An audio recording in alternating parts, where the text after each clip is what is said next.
So in our previous drill, our child was working towards the ability to display what's known as conditional discrimination. And that's the receptive side of that development of a more advanced concept and a more, the child having to be more in tune to what specifically we're saying and them not autopiloting to their, so I know this goes with this, I know this goes with that. It's about them really staying in tune with us and doing the right response. This is more the expressive side of that, and this is sort of identification of attributes in an object. Now, this is quite an important skill because it's going to help with their language in a lot of different ways. So obviously a dog isn't just a dog. A dog can be a big dog, it can be a small dog, it can be a black dog, it can be a white dog. Any individual object has a range of different attributes that can be attributed to it, and it's going to really enhance and broaden the child's language for them to be able to be more aware of that and to be able to successfully express what those attributes are. So in a similar fashion to what we previously did with our conditional discrimination, our conditional matching, we're going to take a set of 2 ICU materials that we know our child has demonstrated mastery with previously, and we're going to place all 4 of the 2 ICU materials out in front of our child. It doesn't really matter what order you place them in, it's unimportant, but we're going to have the 2 ICU materials out in front of our child. And while previously I was asking Shelda to match based on what was coming out of my mouth, I'm now going to ask her about specific attributes of these objects in front of her, and then she is going to have to delve into her cognition and discriminate based on what I've said again. So it would simply look like this. Shelda, what colour? Red. Good work. Okay. What shape?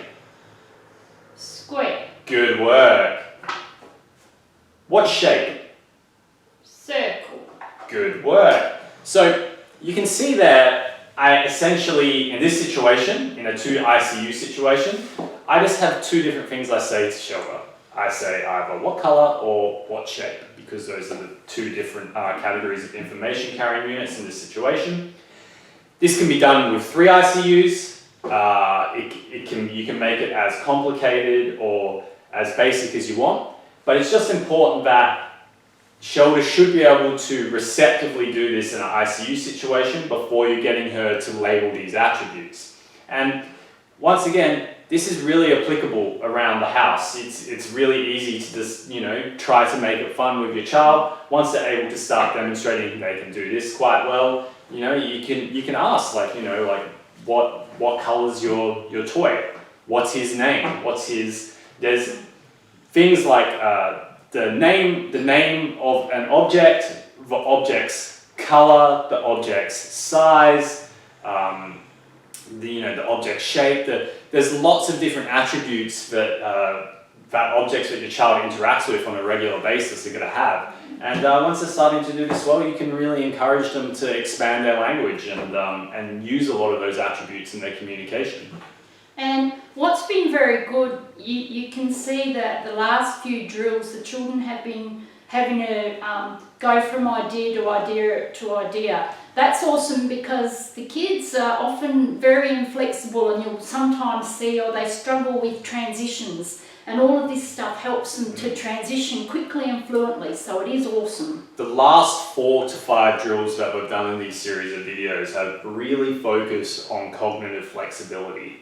And that's something where, it's very common for the kids we work with to be really, really inflexible. And this is a very nice, tidy way to teach them, but things aren't always the way they are. And you can't always just default to your first basic response, and you do have to discriminate about what's going on around you if you want to have the best and the most accurate response to your world. So yeah.